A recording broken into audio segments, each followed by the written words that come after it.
मोहम्मद रज़ा दा सलाम। जिवें कि तुसीं जाणदे हो पूरी दुनिया दे विच जिहड़ी इक वबा फैली है वो है करोना वायरस। ते इस वेले चूंकि वड्डिआं नूं तां पता है, असीं ये कोशिश कीती है, मैं अपने पिंड दे विच हां कि इत्थों दे बालां नूं इस दे बारे दस्सिआ जावे, क्योंकि बाल इस तों परहेज़ नहीं कर रहे। वड्डिआं नूं तां फिर भी थोड़े जिहे जो कि चैनल्स देखदे ने उन्हां नूं थोड़ा जिहा पता लग गया है। सो अज दी साडी कोशिश ये जिहड़ी अज दी एक प्रैक्टिस है ये असीं करांगे कि बच्चों नूं दसीए, अपने बालां नूं दसीए। सो मैं तुहाडे नाल मुखातब होना हाँ जी।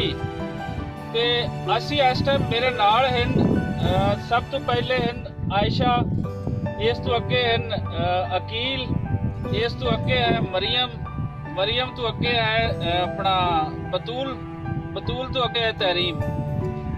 तुसीं ये दसो भी अजकल जिहड़ी वबा बड़ी आम होई है, पूरी दुनिया दे विच आई है, उस दा की नाम है? तुहानूं पता है की नाम है?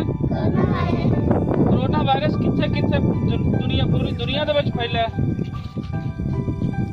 Corona virus? कित्थे कित्थे फैलिआ? पूरी दुनिया दे विच फैलिआ। उस तो बाद ये साडे पाकिस्तान दे विच भी आ गया और हुण कित्थे आ गया? अपने पंजाब विच भी आ गया। ये हुण कित्थे तक अपड़ आया? अपने पंजाब दे विच भी अपड़ आया। हुण पंजाब वासियों नूं किवें बचण दी लोड़ है, तुसीं अपने घर की दसना है वो मैं तुहानूं दसना हाँ, जिंदा तुहानूं आप नूं भी पता होना चाहिए। तुसीं अपने घर भी दसना। सारा तो पहले तो तुसीं साफ सुथरे रहना है, गंदे कपड़े नहीं आउण देने, गंदी जुत्ती नहीं आउण देना, मिट्टी विच नहीं खेडना। उस तो बाद तुसीं कोशिश करना है कि हर घंटे बाद तुसीं चंगी तरह हत्थां नूं जिहड़ा है वो साबण नाल धोवना है। किस शै नाल धोवना है? किस तरह बतूल?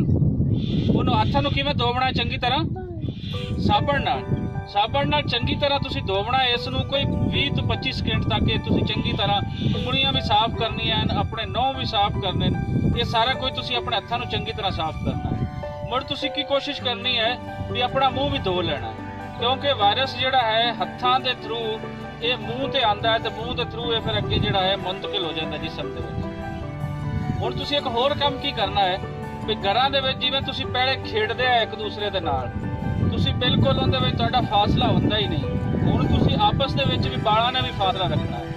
तुसीं खेडना छड्ड दिओ, सिर्फ तुसीं अपना पढ़ना है, अपनी किताबां तक है और वखरे वखरे होकर बह के पढ़ना है। एक मंजी ते एक बाल होवे, एक मंजी ते एक बाल होवे। एक मंजी ते नहीं भी तुसीं 2-2 3-3 जिवें पहले बंदे होवे तुसीं उत्ते बह जाओ। उस तो बाद तुसीं जिस टाइम रोटी लैनी है, तुसीं रोटी अपनी मां नूं कहना है कि तुहानूं चंगेड़ दे विच तुहानूं पा ते दे देवे। ये नहीं भी तुसीं उहदे मां दे गोड्यां दे विच या जोड़ी दे विच बह ते ही खाना जिवें तुसीं पहले खांदे ने। हुण की करना है?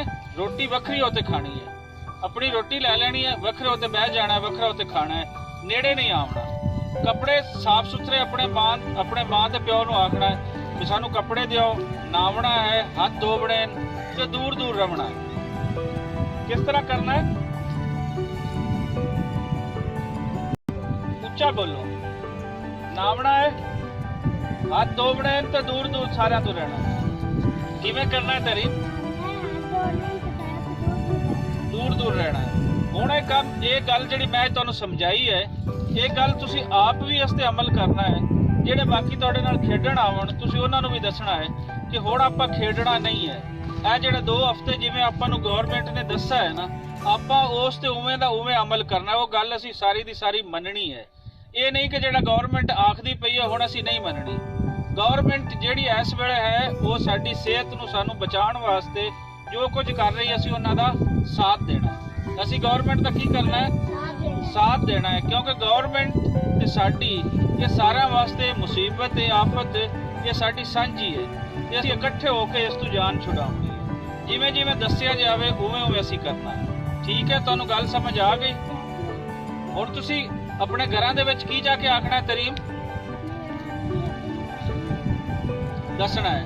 होर जिहड़े तुहाडे नाल खेडण आवण उहनां नूं भी तुसीं दसना। सो ऐसी दोस्तों एक साडी प्रैक्टिस असीं चाहांगे कि इसे तरीके तुसीं भी सारे बालां नूं इकट्ठा करो, क्योंकि बालां नूं समझ नहीं आ रही, बाकी सारिਆਂ ਨੂੰ समझ आ जाती है। इन्हां नूं समझाउण दी लोड़ है।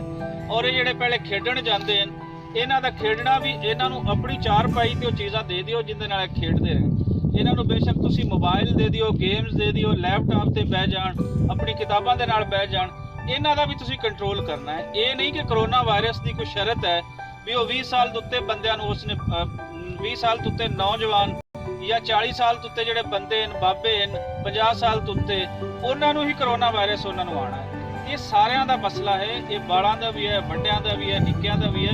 ਇਸ ਲਈ ਸਾਰਿਆਂ ਨੂੰ ਇਸ ਤੋਂ ਬਚਾਉਣ ਦੀ ਲੋੜ ਹੈ। ਹੁਣ ਤੁਸੀਂ ਦੂਰ ਦੂਰ ਰਹਿਣਾ ਹੈ, 5-5 ਫੁੱਟ ਦੇ ਫਾਸਲੇ ਤੇ ਤੁਸੀਂ ਆਪਣੇ ਆਪਣੇ ਘਰਾਂ ਨੂੰ ਜਾਣਾ ਹੈ, ਤੇ ਜਿਵੇਂ ਮੈਂ ਦੱਸਿਆ ਹੈ ਤੁਸੀਂ